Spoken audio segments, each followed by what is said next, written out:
Well, thank you everyone for joining us. This is the Miller Knoll Insight series online, and my name is Mark Catchlove, and I lead the Insight group at Miller Knoll.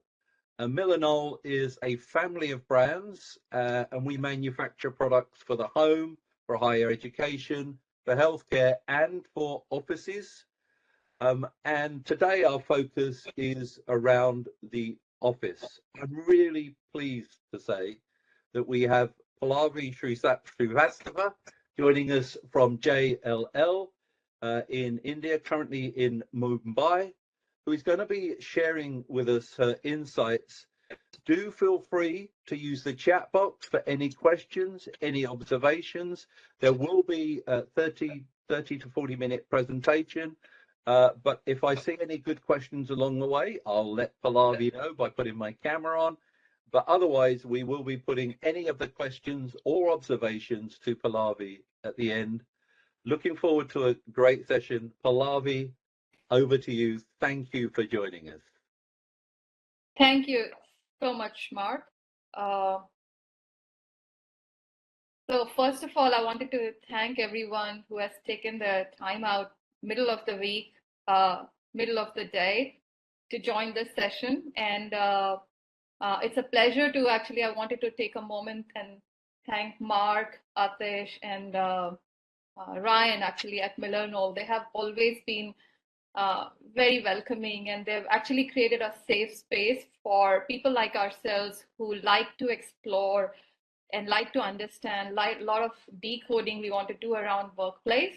And so yeah, today's topic is going to be serendipity and storytelling, and how they can turn into key factors in designing from good workplaces to great workplaces.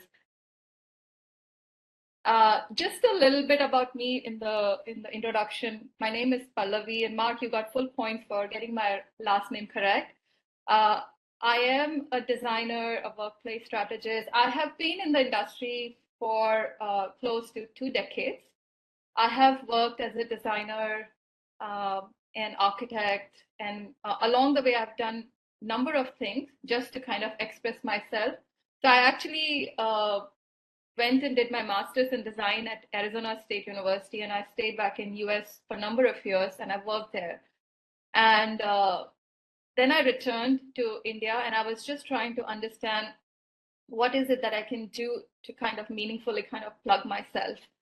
And along the way, I actually have been in the corporate world, and trying to kind of occupy our clients have been our focus for a longest time.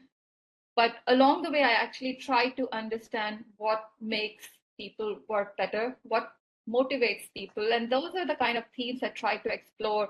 And of course, along the way, I started expressing myself through a lot of my writing. I actually also went and taught in Arizona State and in India, Parsons School of Design. These were all just my way of channeling my energy to kind of understand this fraternity and the people better.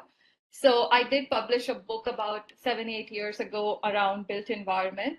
I was just trying to understand how cities work and how they actually impact at a human scale. And human ecology was one of my topic. I think I really was very close to it. So I tried to explore those aspects in my book. And some of you may have seen, I have just announced that I'll be publishing my second book in 2025.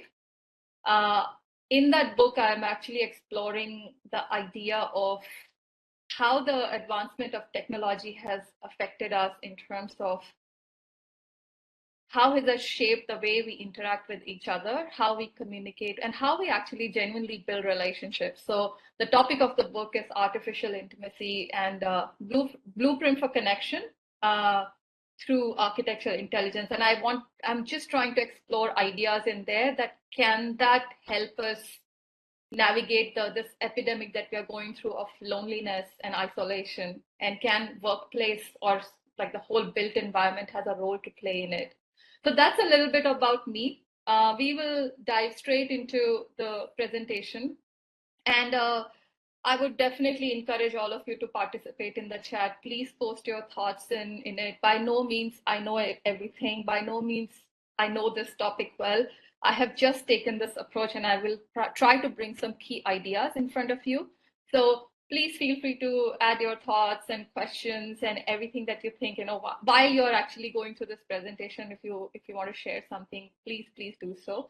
I actually, a few months ago, when Mark approached me and he wanted to conduct this session, he actually asked me, what would you like to talk about? So I actually went to the drawing board, and I actually started thinking that what is it that we can actually go and talk about in the realm of workplace.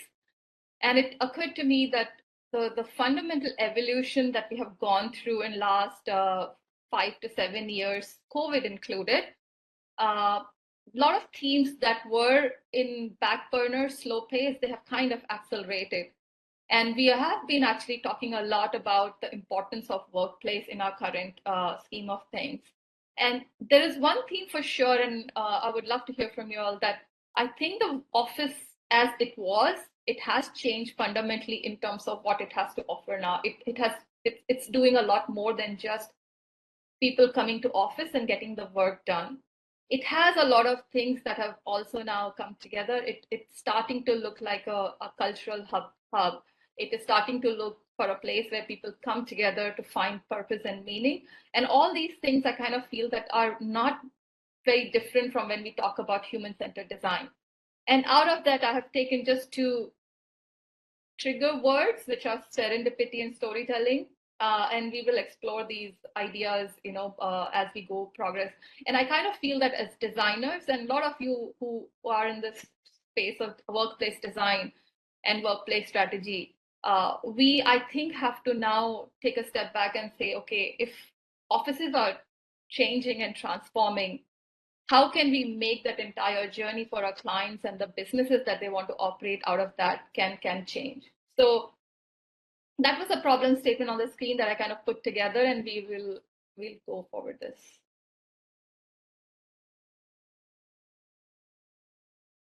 So I want to start this conversation with a TED talk I stumbled on by Margaret Heffernan.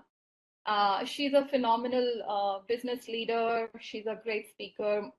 And in the talk, she was talking about that our world is evolving a lot more rapidly. And what are those skills that we will need to take us into the future? And yes, I think we do know there is an infrastructure that we want to sort out, like the office and all those things. But what is it that people will need? And especially workforce, right? What is it that they're going to be needing in the future that we quite don't know? I just invite all of you to kind of put, how many of you do you think that you know what the future is going to look like in 3 to 5 years? And I think most of us don't really know. Very handful of people will kind of very confidently say that I exactly know what's going to happen in 1 year and 3 years and 5 years, which means that we are living in a time where our future is quite uncertain and it's very unpredictable. And businesses around the world are actually transforming, and they're actually actually visiting everything that they had kind of built for, which means your workforce, your people, everybody who is actually going to be in the part of the business will need a lot more skills than just doing the work. Then I think even the type of work we do is also evolving. And I think we're talking about very big themes like artificial intelligence. Technology is kind of shifting very quickly. Climate change. These are all real backdrop that we are working within. So I think the future is very unknown, it's uncertain, and in that sits our idea of business and the workplace. And I always think that workplace is a phenomenal enabler, and we will so I know a lot of conversations have happened in the last 3-4 years ever since whether we need office or we don't need office. I'm here to make a case that we still do, and why that might be important as we go along. Now, when I was painting this little bit picture of where this background is kind of setting, when I bring that context into the world of workplace, and most of the audience that is joining us, attendees here, they'll know that we always look at office and the workplace in predominantly from a quantitative side of things. We want to know the location of the office. We want to know the size of the office. We want to know the footprint of the office, the floors, the seat counts, the types of spaces, types of meeting numbers. I think that's a very important quantitative hard data. Those are going to be your first parameters, the building blocks of how you want to build, kind of start with. But I wanted to bring forward the qualitative side of aspect as well, which binds all of these things that we just spoke about. And I think the minute you have people in the workplace, everything changes. Their stories, their backgrounds, their motivation, all of this actually has a role to play in creating a great workplace. So I think great workplaces need both quantitative and qualitative coming together. I don't think one can survive without the other. And I will touch upon something which I think while working on clients, I came up with a formula as well that, people plus place is equal to a place, So just having a little bit, okay. Okay, so I think this was sort of already starting to happen pre-COVID. We have become a little bit of mobile workforce. Ever since we have gotten a smartphone or a laptop, we have been operating in different locations without even realizing. I think COVID allowed us that an opportunity that now we can do a lot of things we don't have to come to office for. But even then, people are kind of coming to office for. And what are they coming to office for? And I think it's very clear that people are just not coming to office only to get a seat and a desk to work out of from, but they are actually coming to find purpose and meaning and like-minded people where they can kind of join forces, combine together, and they can actually make their work more impactful. So I have started to see that the workplace used to have a very rigid the functional aspect of it, but it is also kind of now gearing towards the purpose and the meaning also, which is where I kind of feel that workplace starts to become a great enabler for the businesses. And it's not just a one particular kind of infrastructure that people can have it or not have it. And that's the debate. I think that's probably what we have been seeing. So people are coming to office for finding their team members, meeting their team members, forming bonds, finding a like-minded set of people who do similar things, and can that all be combined together and do better work? So that's why if you see space by itself is a neutral thing. It has all the infrastructure. Nothing can happen without once you put people together. And the idea of placemaking starts the minute people start entering the office space. And that's the whole idea. That's, I think, the whole drama, the journey starts where people come. They come with their own individual stories. They come with their own individual aspirations. And as we know, none of us can do anything single-handedly for a long time. We need people. And for people to come together, to form bonds, to form something of bigger purpose, we will need a common community spaces where they can come together and do bigger work. This is something, the placemaking strategy that I was just referring to. We took that, and these are some of the things at JLL as well we have worked on and kind of tried to apply. When an employee or a worker comes to office, they are actually now coming to office for various needs, which is through the day, they will actually need different kind of needs in terms of sometimes hyper solo focus areas, sometimes collaborative spaces. Sometimes they want to sit and work alone, but they like the buzz around it. So it's kind of like a semi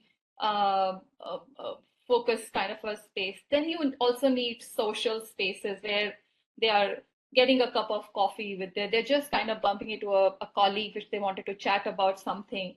And of course, you're also talking about, just taking a break. All these spaces are very critical for a great workplace to be. So we are not coming to office for one singular function so much, but we are coming for multiple needs. And as you know, nobody does hyper solo focus all through the day. We do those for kind of duration of the time, and then we'll probably, do something else. So you have modulations of your work needs, your work environment setting needs, and that's why your workplace has to offer everything in terms of wherever. So even through the week, you do different things, different times of the week, and even during the day, you are doing different kind of tasks during the day. And great workplaces for your workforce caters to all of those things. So and we know that no two individuals' needs are alike. So we need to kind of go really deep into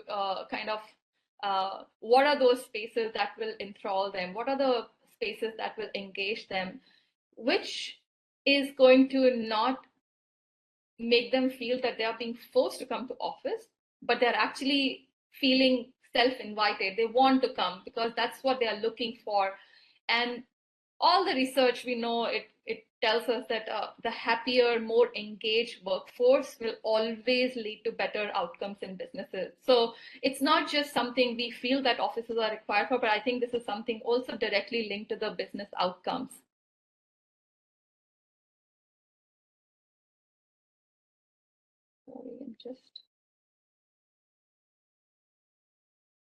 Another concept I wanted to bring forward to you guys was in urban design, there is a concept of first place, second place, and third place. First being your home, your primary space. Second is your place of work, which is, as we call it now, office. And anything else which is in between spaces, social spaces, we used to call them third places. And I think we have seen in last 10 to 15 years, the roles of these places have interchanged quite a bit. Now we are doing work from home. We are seeking comfort and sort of home kind of a feeling in offices. And a lot of offices have turned into a lot of social spaces. So offices are also starting to look like a lot of third places. And just a couple of years ago, along with my colleague, we brainstormed on an idea and we introduced something called fourth place. And fourth place, the concept that we were talking about is we spend a lot of time thinking in like inward looking in our head, in our minds. And that was the idea that, we don't quantify that. We don't call it as a place, but it's actually a very important place as well. So fourth place was the idea when you're in your thought. And I think we have seen conversations on mental well-being, mental health, and all these. And I think that was very important to kind of focus on the real estate of fourth place as well, which is not physical real estate, but it's a very important. So if your fourth place is in good shape, your first, second, third places experience is gonna be different.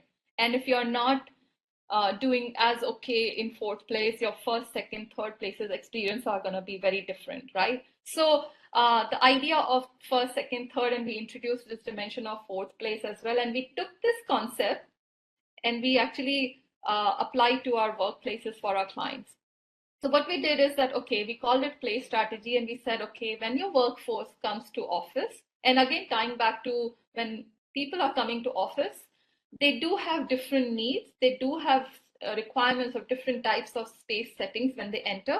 So first place, we talk about hyper quiet spaces when you're trying to do focused solo work. You don't want noise around you. You kind of want to be not disturbed by the lot of movement around you and stuff like that. You don't want people to be kind of disturbing you, having a conversation. That's something kind of like a first place. Then we call the second place where it's kind of semi quiet and semi-formal, where you're also kind of coming together in actually meeting rooms, collab hubs, and it could be sometime in between, like collab cafes. That's something we called it as second place. And even like places like where you learn and grow, so training room, that also kind of starts to look like in second place. And third places, of course, as you know, is going to be the social spaces where you are probably catching up with your colleagues over a game of board game, or you're just catching up with them on a cup of coffee, or you're just sort of taking a break and having a chat. I think having meaningful purpose-led conversations also kind of sort of reinvigorate ourselves. So I think that was the whole idea of introducing third place. And third places are becoming a lot more common in our offices that we are seeing. And I think um, people are coming to office to spend a lot of social time making that bond, making that connection to their team, to their leadership, to the organization. And I think what starts to happen is that the workplace starts to become like a brand. And we have heard cases, and I've heard cases where employees have chosen an organization whether they want to work for or not work for, depending on how the workplace environment feels and looks. So that's another thing, it has a real purpose, like, what you're trying to tell your workforce, what kind of, message, the branding that you're giving out from workplace has a real implication as well. So, and then we were talking about the fourth place where you can have probably meditation spaces, you can have quiet places, or maybe like a green patch where you can go to either solo or you can go with your colleagues. And that was the idea of fourth place, where you can nourish and nurture your mind as well. So that was something we called it place strategy, and we kind of segregated into by no means they are binary. They can kind of overlap a little bit one over the other. But essentially, what it's saying is that you need a lot more multi-dimensional spaces to cater to every employee that is coming and using the office for their needs to get their best work done.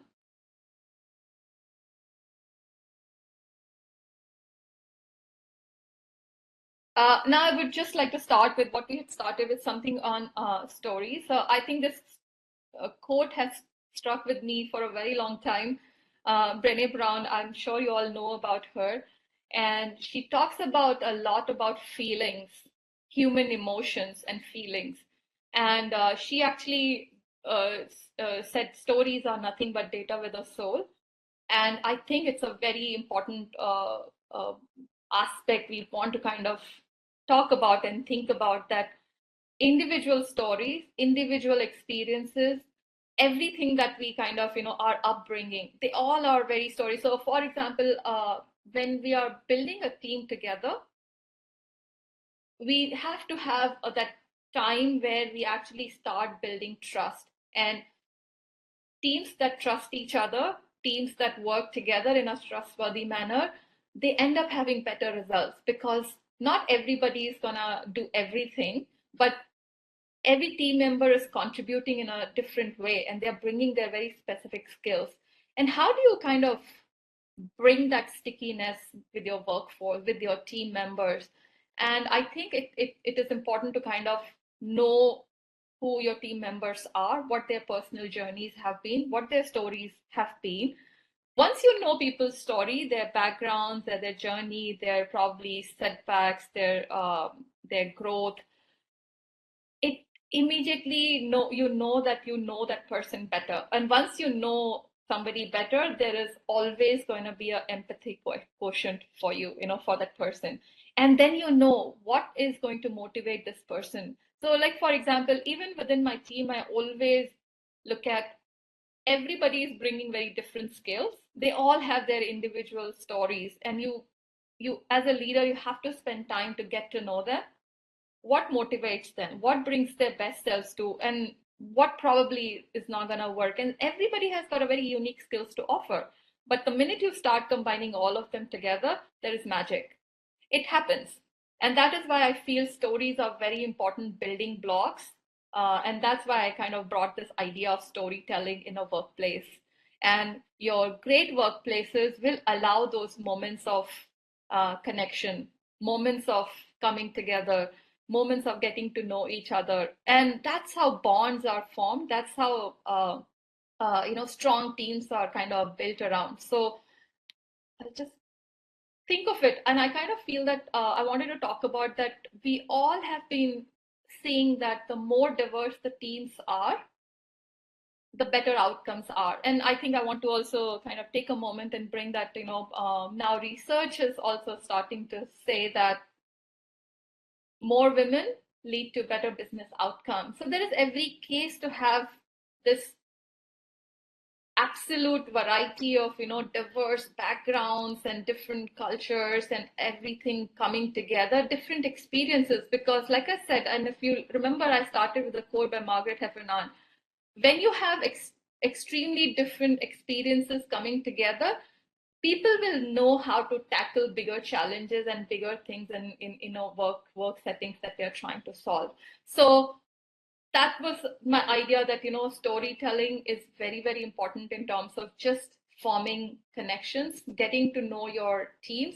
And I think we all know that only people have ideas, and when people have ideas, you need to kind of create an environment where they can actually feel safe, the psychological safety that we were talking of, physiological safety that we talk about, that can they feel safe enough to bring their best self, the original self that we are asking. They are not masking anything. They're not trying to edit their persona, and they're just bringing who they are, and can they then do their best work. So those were the kind of things that I want to, and I've been trying to explore these ideas for a while. It doesn't take away the fact that offices have changed in terms of, and I think every geography in the world has responded to hybrid in a very different way. So when I was in US a couple of months ago, I saw that the offices are very differently responding to what I see in India. And I wanted to share that all the research that we have gone through, India is still a very high office centric workforce. Now, I tried to understand, what was it? Was it because they were being forced to come to office, or was it something they chose to? And you will be surprised that Indian workforce is actually a lot high on social quotient. They prefer to come to office. So once they get into the habit of coming to office, they don't mind coming to office, unlike other geographies that I've seen. So I always think this completely what I'm navigating between East and the West part of it. And I kind of feel like somewhere along the way, I feel that has kind of become my superpower, that I'm always looking at West from the Eastern lens and West from Eastern heart, so to speak. And is there a way to kind of bring the best of both the worlds to the table? And can we create not just good enough workplaces, but can we create great workplaces for us, where our workforce, our employees, not just gonna be coming, but they're gonna actually feel excited to come and do bigger things. So just last thought on this presentation was, again, I want to kind of emphasize that by no means I'm talking about hard data, the quantitative side of it. We need real estate, we need the numbers, we need to know the quantities and everything, and we need the infrastructure. Technology has really revolutionized the way we actually work, and it has enabled a lot of hybrid kind of templates around the world. But I just want to take a moment that, that's just not the whole story. This is, technology is going to give you a template, which is going to give you a lot of uniformity in a lot of things. But I think there is a lot more happening beyond that. And that is something what we cannot measure. And I think it's very difficult to measure human emotions. It's very difficult to measure storytelling. It's very difficult to kind of measure something like serendipity. But serendipity, I would give you an example of how I met Mark, how I met Ryan. It was just a pure moment of connection. And after that, we were interacting, and there was a lot of room for us to explore different ideas. And what that led us to do was forming a space which will allow us to kind of explore a lot of these messy ideas. We are not fully formed, but I think that really matters. So I think that's what I will leave you guys with, this idea that there is this entire hard data side of it, and there is a soft side of it, of serendipity and stories as well. Once you kind of combine together, probably there is a great combination of both the two. Both of them will actually create great workplaces. So that's all I have for today, but I would be very happy to take Mark's lead and see how we can have a little bit of a conversation around it. Great, thank you very much. I really appreciate that. It's a very quiet audience today, so no questions so far. But if you have got any questions, what I'd love to know, though, from anyone in the audience, in the attendees, is whether you do measure anything like some of those things that we always think are immeasurable, like sentiment and like serendipity, measuring some of those things. That will be interesting to hear. But there is a question from Clark. Thank you very much. Do you think work environments could help people managers to develop emotional intelligence? Does the space have an effect on how we could develop emotional intelligence, I guess? Actually, that's a very good question, and I'm glad that we are talking about it. And I think my answer is yes. Because first and foremost, and I will share my personal experience as a manager, I started working in JLL right in middle of COVID. And that time we were working a lot remotely as well. And after that, so we were connecting with a lot of our team members virtually.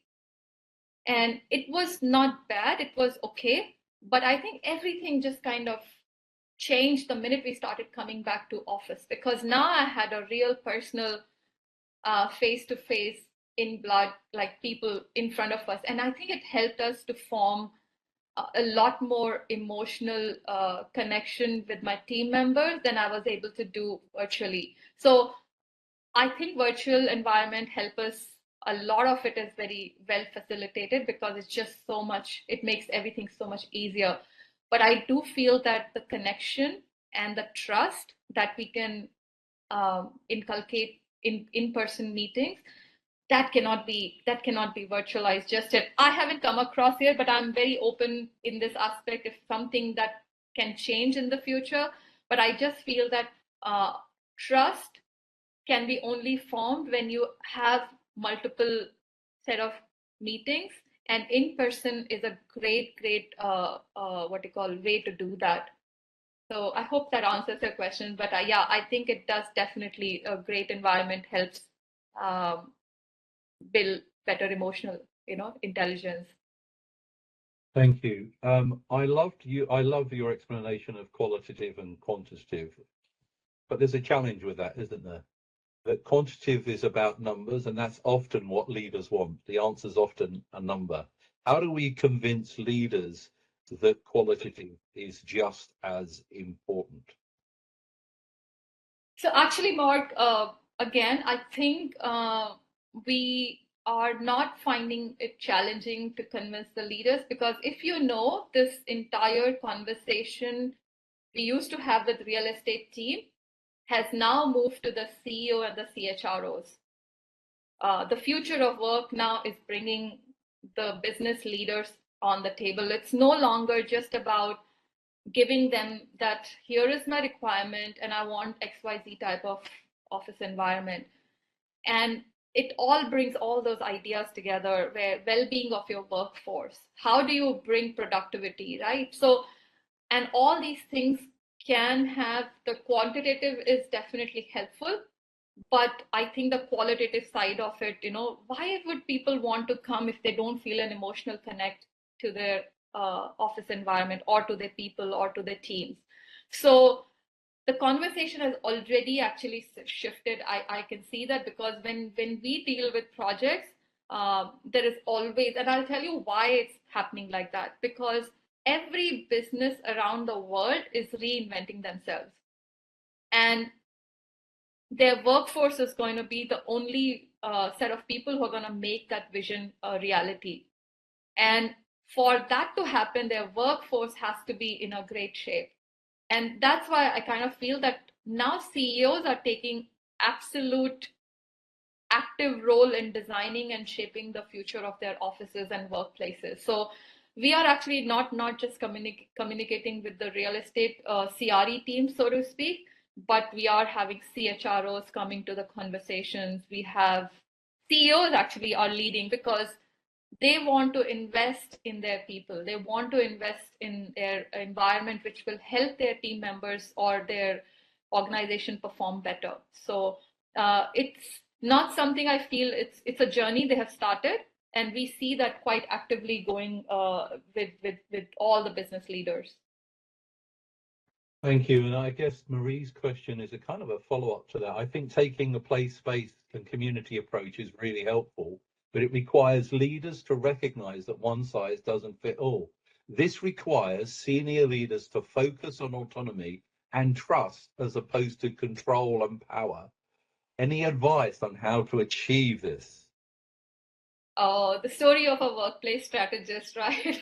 This is something we do this all the time, and I think every project is a journey in itself. And I always say that, and all of you who are in joining us today and who work in the workplace strategy side of scope of work, I don't think we have ever been able to completely crack 100% formula, so to speak. There is always that 10-15%, which is a little bit of what leaders are thinking, and they are trying to control a narrative. They are not listening to, they're not seeing the data, but they actually have some ideas that they want to implement. So that's a tightrope we as workplace strategists and designers we walk, and it is very communication, and it can be very communication driven, and ultimately you have to take a hat of how do you make sure that they go and take the best solution and implement. And because it's not just about the leaders, it's about the workforce that's going to be working out of there. It has to work for them. And I'll give you some examples. In India, for example, hybrid doesn't work as well as probably what I've seen works in Western world, only because there are a lot more people coming to office, and the purpose they are coming to office is also very different. So you may have 1:2 ratio in, let's say, in North America, which will work fantastic. The minute you put that same idea into Indian workplaces, that starts to not work as well, because people like to come to office. They want to have their place. They want to have their space where they can put things and feel comfortable. So the local cultural nuance, I feel, is very important to account for. We cannot say that. And I'll give you examples. A lot of times what we do is when we work with global multinationals, they always have a global playbook.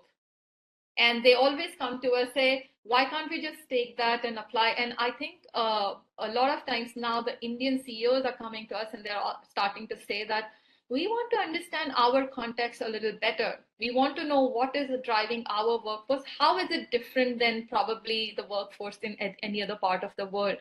And that's something we start to kind of, along with, we call it co-creation. We kind of dig deeper into what is it that's different about this workforce. And it's very important to kind of manage that tightrope walk, that not always giving to what the leaders are asking for. Our role as designers and workplace strategists is to guide them and educate them. And I kind of give them that, what you're doing probably might not be the best thing to do in the future. So I'll give you a very real example right now, a project that we are working on. And all the engagements that we have done, from surveys to leadership interview, everything is alluding to that people need individual desks. Now, the business CRE team is asking for a lot more hybrid, lot more shared ratio. And we are telling them that please make sure that you don't go too far into the sharing ratios, because your office is not going to work in the future, because people are articulating their needs quite clearly. So you have to listen to your people, what they are saying. And that's why we actually, when we do it, we try to do engagements at various levels.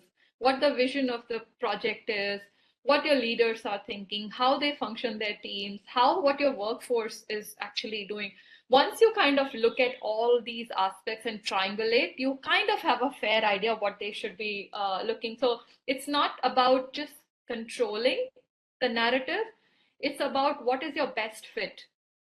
And you are looking for the optimal best fit, to design for the future.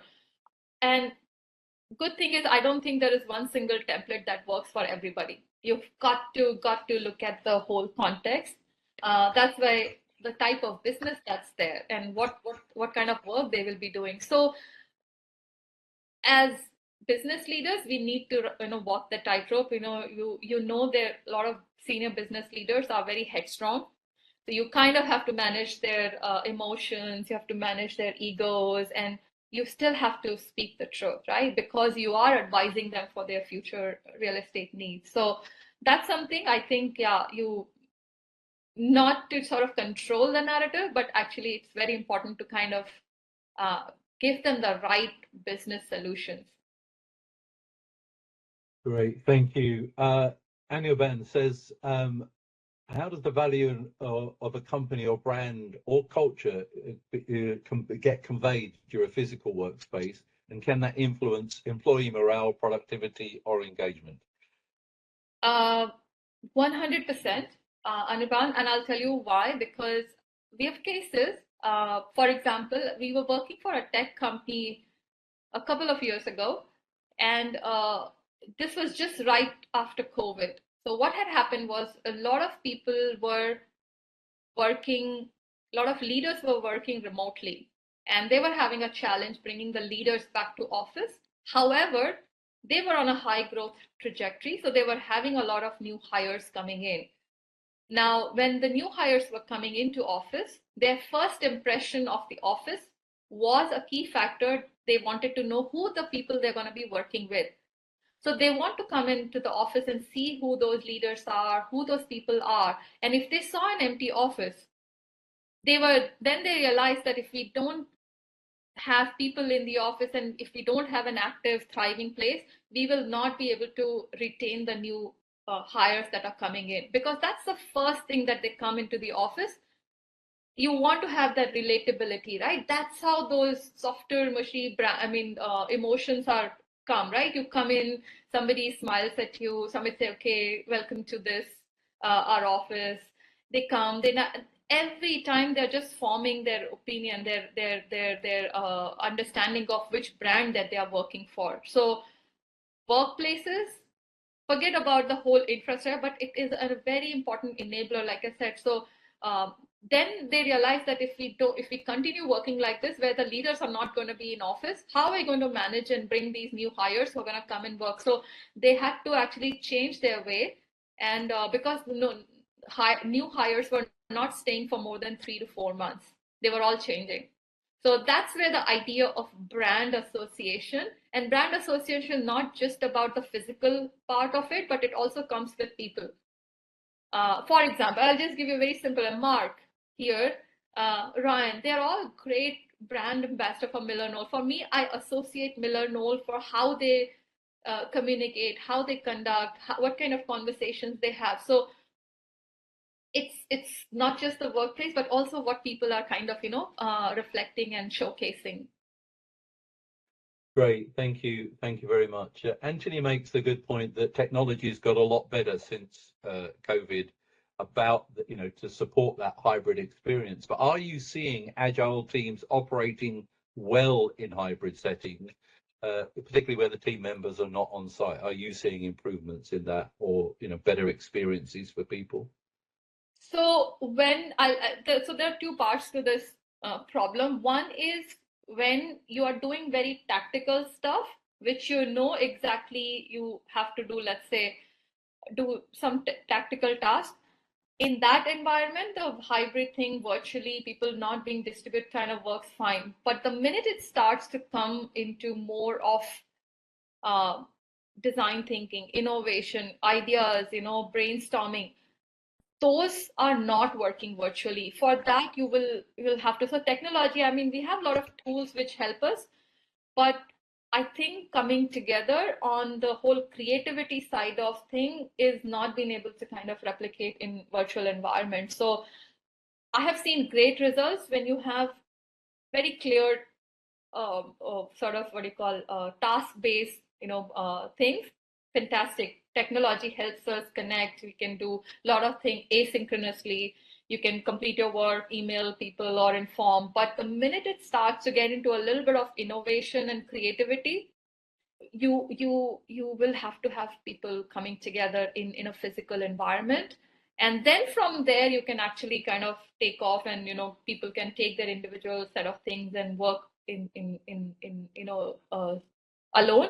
But group settings are very, very important. So I do feel technology has helped us a lot in that way. But I will also share one point which was shared by one of the very senior business leader. They were seeing a huge drop in innovation and creativity. And this is a semiconductor company. And they said, what's really happening? And this was because people had not come together in a long time. And they said, we need to kind of reinvigorate and rejuvenate the entire workforce by bringing them to office. And it was a very important aspect. So there is a direct link there, So it's not like either this or that. I think you kind of have to have a good balance of both. Thank you. Simon, thank you for reminding me, and I dug this research paper out recently because I commissioned this. The conversation reminded me of a research paper by the Workplace Intelligence Unit in 2007 on social capital. And it suggests that high social capital creates high performance teams. I will send a link to that paper. It was done by a company called Forward Thinking, and this is often about our weak ties and our strong ties. That often we bridge and bond, that we bond with the people that we're in the teams with, but we need to bridge with the other teams as well. And that I thank you for reminding me about that. Literally last week, I was digging that out and thinking, this is still valid. That's great. And I just wanted to highlight a colleague of mine. He represents the needs of the neurodiverse community across Miller Knoll, and he does make that point that one size does not fit all. And that we always say it, but it's so much easier to ignore it. And that's the reality. A question from Malak. Co-creation with users is often highlighted as an effective placemaking tool to create meaningful, inclusive spaces. But what are the main challenges and bottlenecks associated with this approach? I think this is always a challenge. I was with a client last week with 1,800 people, and he went, but I can't ask 1,800 people what they want. So what's the process? How do you avoid, and what are the bottlenecks there? I think and Mark, you're right. There is never something that you go ask 1,800 people and you say because 1,800 people will give you 1,800 ideas. But what happens is that when you do actually start this process of engaging with those people who are actually ultimately going to use the space, first you are actually inviting them that you are part of this vision. So you're asking for their feedback and opinion and inputs. So one is it starts to talk about the co-creation part. And I think the minute you start introducing this idea that it is to be co-created, but now coming to, yes, once you have this large set of workforce, you're not going to give everybody what they want. But what happens is once you start analyzing the data, you will see that there is some themes that emerge, large themes that emerge. So you got to kind of pay just attention to the large themes that are emerging out of it, and you have to provide for it. So one may say that I want a foosball table. One may say I want just a green patch. But if 60 or 70% people are leaning towards one idea over the other, then you know what your workforce is talking. And I'll tell you what happens in a typical case when you don't seek their inputs. I have seen cases where the leader thought that library is the most important thing because he's looking from his point of view. And we saw that he had created very elaborate, quite very nice looking libraries for a workforce which had no interest in going and reading books. Now, it was very well meaning, very well intentioned, but that space will not be useful because your workforce was from different age group. They wanted to unwind very differently and not read books. So for example, in this case, once you seek inputs, you have to kind of come to what are those dominant ideas that are coming forward. And that's a very important thing. So kind of, it can be democratic, but you have to kind of invite those voices and you kind of have to take their inputs. But like I said, not doing so can give you a very autocratic kind of a way, which in the future may not work for your workforce. So like I was giving the example of library, right? Somebody wants a library, CEO wanted a library. He created meditation rooms and libraries.